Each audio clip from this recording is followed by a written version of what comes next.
रहीम अस्सलाम वालेकुम। आज हम बात करेंगे आगा इफ्तिखारुद्दीन वीडियो स्कैंडल के हवाले से, जो कि काजी फैज़ ईसा साहब की तौहीन की गई थी और उस तौहीन की वजह से सो मोटो लिया था चीफ़ जस्टिस ऑफ पाकिस्तान ने। Chief justice of Pakistan justice Gulzar Ahmed साहब बहुत कम सो मोटो ले रहे हैं, लेकिन इस इशू के ऊपर उन्होंने बड़ा क्विक सो मोटो भी लिया और उसके ऊपर नोटिस भी सर्व किए, जहाँ पे वफाकी हुकूमत को, वहीं पे FIA को और आगा इफ्तिखारुद्दीन को भी तलब किया गया। आगा इफ्तिखारुद्दीन जब लास्ट डेट ऑफ हियरिंग पर सुप्रीम कोर्ट में पेश होने आए थे तो उसी वक्त उनको FIA हुकाम ने अरेस्ट कर लिया था उस दरख्वास्त की बुनियाद पर, जो दरख्वास्त सरीना ईसा ने जमा करवाई थी, जिसमें यह कहा गया था कि मेरे हस्बैंड और मेरी फैमिली को थ्रेट है। और उसमें तो साथ ये एलिगेशन भी लगाया गया था कि मुख्तलिफ इदारों के लोग हैं जो उनकी सरपरस्ती कर रहे हैं और उनकी सरपरस्ती में मेरे जो हस्बैंड है काजी फैज़ ईसा साहब, उनकी जान को ख़तरा है। अब क्या होता है कि जब उसको अरेस्ट कर लिया जाता है, अरेस्ट करने के बाद सो मोटो जब पहली डेट ऑफ हियरिंग के ऊपर समाअत होती है तो अदालत इस्तफसार करती है कि उसको क्यों गिरफ़्तार किया गया है। FIA के ऊपर भी बहुत ज़्यादा बरहम हुई थी अदालत, और वाजिद ज़िया को भी तलब किया था और जो अटारनी जनरल ऑफ पाकिस्तान है उनको भी तलब किया था। आज 2 जुलाई के लिए ये केस फिक्स था। 2 जुलाई को इस केस की समाअत होती है। चीफ़ जस्टिस साहब की सरबराही में ये 2 रुकनी बेंच था। जस्टिस एजाजुल अहसन साहब भी इस बेंच का हिस्सा थे। Attorney general of Pakistan federation को रिप्रेजेंट कर रहे थे और आगा इफ्तिखारुद्दीन के वकील भी अदालत में मौजूद थे। जैसे ही कार्रवाई शुरू होती है तो चीफ जस्टिस साहब इस्तफसार करते हैं अटारनी जनरल ऑफ पाकिस्तान से कि ये क्या हो रहा है, मुल्क की अदालत उज़्मा के जज के ख़िलाफ़ को इतनी बड़ी बात कर देता है और उसके बाद भी हुकूमत टस से मस नहीं होती, और जो अदालत है, जो सुप्रीम कोर्ट है, उसको ही सो मोटो नोटिस लेना पड़ता है और उसके बाद जाकर कार्रवाई शुरू होती है। हालांकि जिस वक्त ये वीडियो वायरल हुई थी उसी वक्त उस वीडियो को भी ब्लॉक करना चाहिए था और उन लोगों को गिरफ्तार करना चाहिए था जिन्होंने ये सारे का सारा काम किया है, या जो इस पूरी की पूरी जो तौहीन अमेज़ मवाद है इसमें मुलव्वस थे। साथ जो FIA है, FIA के जो हुकाम पेश हुए, उन्होंने अदालत से कहा कि हमने कल 1 जुलाई को अपना डिटेल इसके अंदर जो जवाब है वो जमा करवा दिया है, और FIA हुकाम ने कहा कि हमने गिरफ़्तार कर लिया था आगा इफ्तिखारुद्दीन को और उसके साथ 2 और जो उसके असिस्ट करने वाले लोग थे उन लोगों को भी गिरफ़्तार कर लिया था, और 6 दिन का जिस्मानी रिमांड पर हमने 6 जुलाई तक जिस्मानी रिमांड हासिल कर लिया है। और मुलज़म के ख़िलाफ़ दहशतगर्दी एक्ट के सेक्शन 6 के तहत कार्रवाई हो रही है और सेक्शन 500 पाकिस्तान पिनल कोड के तहत उनके ख़िलाफ़ FIR दर्ज हो चुकी है और कार्रवाई शुरू हो चुकी है, और इस वक्त मुलज़मान जिस्मानी रिमांड पर FIA अथॉरिटीज़ के पास हैं। साथ अदालत को ये बताया गया कि ये जो आगा इफ्तिखारुद्दीन हैं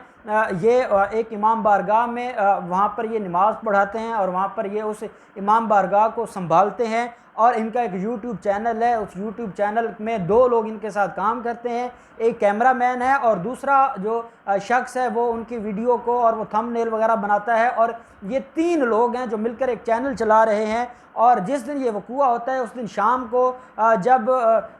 मगरिब बैन पढ़ी जाती है इनकी तरफ से, मगरिब बैन पढ़ने के बाद ये 6-7 लोग होते हैं, ये बैठते हैं, वहाँ पर गुफ्तगू होती है आगा इफ्तिखारुद्दीन की तरफ से और वहाँ पर थ्रेट दिया जाता है, वहाँ पर ऐसी गुफ्तगू की जाती है जिसको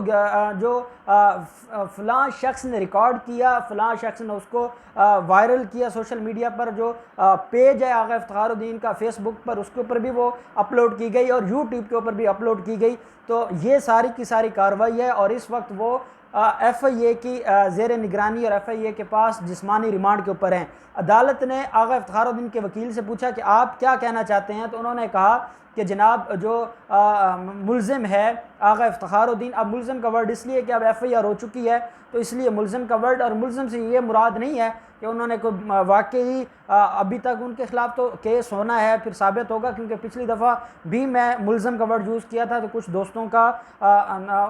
उनके जज्बात को ठेस पहुंची थी, उसके लिए भी मैं माज़रत करता हूं। तो आगा इफ्तिखारुद्दीन के बारे में ये कहा गया कि वो दिल के मरीज़ हैं और उन्होंने जो कुछ कहा और जो कुछ उनकी तरफ से पेश किया गया वो अनइंटेंशनल था। और FIA ने यह भी कहा था कि आगा इफ्तिखारुद्दीन ने अपनी तरफ से इंडिविजुअली ये बात की है, उनको ना किसी ने कहा है, क्योंकि इल्ज़ाम इदारों के ऊपर था, तो उसको डिनाई किया गया FIA की रिपोर्ट में। और ये कहा गया है कि आगा इफ्तिखारुद्दीन ने यह बात अदालत के सामने भी और FIA हुकाम के सामने बताई है कि उन्होंने जो कुछ किया है वो अपनी बुनियाद पर किया है, उसमें कोई और मुलव्वस नहीं है, इसलिए जिन लोगों के बारे में इल्ज़ाम लगाया गया बाकी वो झूठा है। साथ आगा इफ्तिखारुद्दीन के वकील ने कहा कि जनाब वो उनकी अनइंटेंशनली ये सारा कुछ हुआ है, जिसके ऊपर वो अपना माफ़ी नामा जमा करवा चुके हैं और वो मिन्नत समाजत करते हैं अदालत से कि अदालत उनकी माफ़ी कबूल करे। जिसके ऊपर चीफ जस्टिस ऑफ पाकिस्तान ने कहा कि वकील साहब आपके इल्म में है कि उसने कितना बड़ा जुर्म किया है, और यह भी आपके इल्म में है कि आप कैसी बात कर रहे हैं। अदालत के सामने एक शख्स अदालत के सिटिंग सुप्रीम कोर्ट के जस्टिस को धमकी देता है और वो भी कत्ल की धमकी देता है, और उसके बाद आप उसके लिए माफ़ीनामा लेकर आते हैं। ये तो दहशत गर्दी का केस है, ये तो बड़ा जो हीनियस ऑफेंस है, और इसके ऊपर माफ़ीनामा नहीं चलेगा। उसकी वजह यह है कि FIA अपनी कार्रवाई कर चुका है। FIA ने जो मटेरियल कलेक्ट करना था, FIA ने वो सारा जो उनका IP एड्रेस था और उनके जो लैपटॉप थे, उनके मोबाइल थे, सारा कुछ रिकवर कर लिया है और मुलज़म ने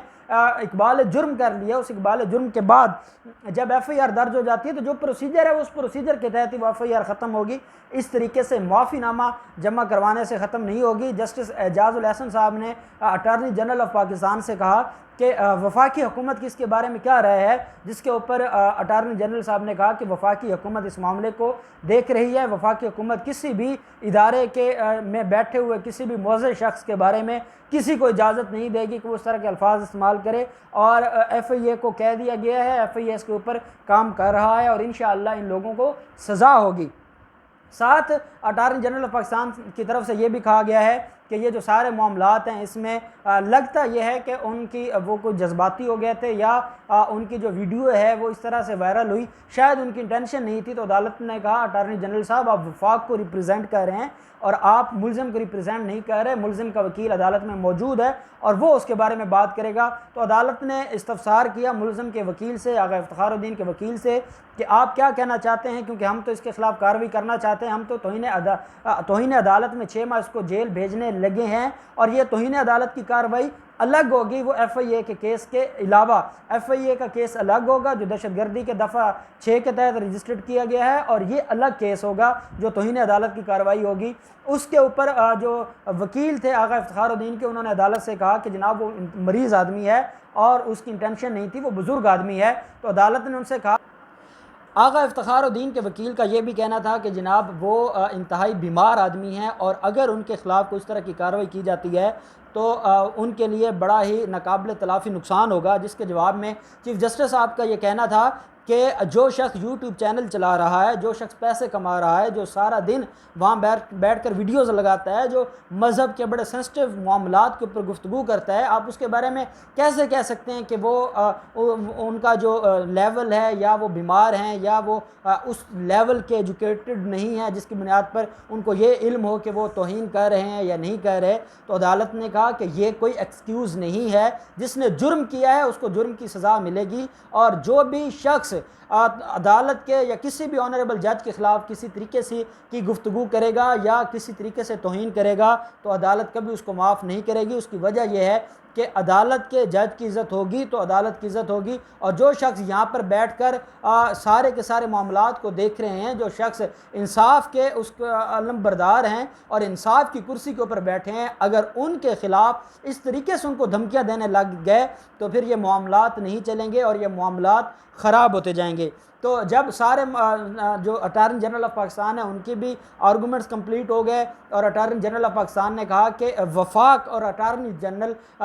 जस्टिस साहब के साथ खड़ा है और जो भी ऑनरेबल कोर्ट इसमें फ़ैसला करेगी तो हम उसके ऊपर हम आमीन कहेंगे। तो अदालत ने कहा कि मुलज़िम को तौहीन अदालत का पहला नोटिस जारी किया जाता है और मुलज़िम से ये पूछा जाता है कि उन्होंने ये जो तौहीन की है उन्होंने क्यों की है, किस तरीके से की है, और उनको किसने यह हक दिया है कि वो एक सिटिंग जज के बारे में इस तरह की गुफ्तगू करें। और साथ ये कहा गया है अदालत की तरफ से कि वो अपना जवाब जमा करवाएं, और FIA को कहा गया है कि आपने जो इंक्वायरी की है, आपने जो उसके ख़िलाफ़ केस दर्ज किया है, आपने जो भी मामलात हैं उनको कानून के मुताबिक, किसी को फेवर नहीं देनी, कानून के मुताबिक आप देखें। अगर जो कानून का लिखा हुआ कानून है उसके मुताबिक कार्रवाई जो भी बनती है आप उसको कार्रवाई करें, और माफ़ी इस तरीके से नहीं मिलने वाली। ये कोई तरीका नहीं है कि कोई किसी की इंसल्ट करे और उसके बाद माफ़ीनामा ले आए, और इंसल्ट भी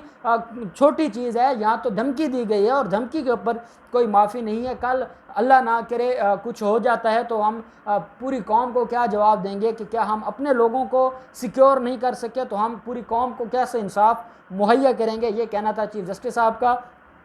अब तौहीन अदालत का पहला नोटिस जारी हो गया है, उसका जवाब दिया जाएगा, और उसके बाद मुझे ये लगता है कि 6 माह नहीं लेकिन कम से कम, क्योंकि अगर माफ़ीनामा कबूल करना होता तो पहली डेट पर हो जाता। अब क्योंकि नोटिस जारी हो गया है तो इस केस में अलग से सज़ा होगी, और ये सज़ा क्योंकि मैक्सिमम 6 माह की है तो मुझे ये लगता है कि ये 6 माह की ही सज़ा दी जाएगी। जो ऑनरेबल कोर्ट्स का आज एटीट्यूड था और जिस तरीके से वो बरहम हैं, तो मुझे ये लगता है कि 6 माह की सज़ा इसमें हो जाएगी। और दूसरा जो दहशतगर्दी का ऑफेंस है जो सेक्शन 6 के तहत और पाकिस्तान पिनल कोड की जो क्रिमिनल इंटिमिडेशन में और जो डेफामेशन में जाता है, सेक्शन 500 जो डेफामेशन है उसके तहत जब कार्रवाई होगी तो वो सज़ा 2 साल तो डेफामेशन की है, और बाकी भी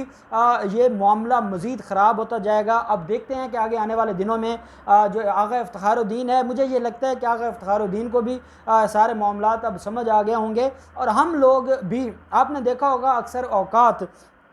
हम कुछ अल्फाज इस्तेमाल करते हैं और कुछ चीज़ें ज़रूरी होती हैं, आप इख्तलाफ ज़रूर करें लेकिन इख्तलाफ ऐसा ना करें कि जो आपके गले पड़ जाए। और क्योंकि आप एक मैसेज कन्वे करना चाहते हैं, आप अगर कौम की खिदमत करना चाहते हैं, कौम को अवेयरनेस देना चाहते हैं, तो आप ऐसा काम ना करें कि आप दीवार में जो है वो दीवार के साथ टकराएं, बल्कि बड़े एहसन तरीके से मामलात को देखना चाहिए और एहसन तरीके से और महज़ब लैंग्वेज इस्तेमाल करनी चाहिए। इख्तलाफ भी करें लेकिन लैंग्वेज महज़ब हो ताकि किसी का दिल भी ना टूटे और जो आप मैसेज देना चाहते हैं वो मैसेज भी पहुंच जाए। तो ये आज की कार्रवाई थी। इस केस के हवाले से मज़ीद जो भी डेवलपमेंट होगी हम आपके साथ शेयर करते रहेंगे। बहुत शुक्रिया। अल्लाह हाफिज़। पाकिस्तान जिंदाबाद।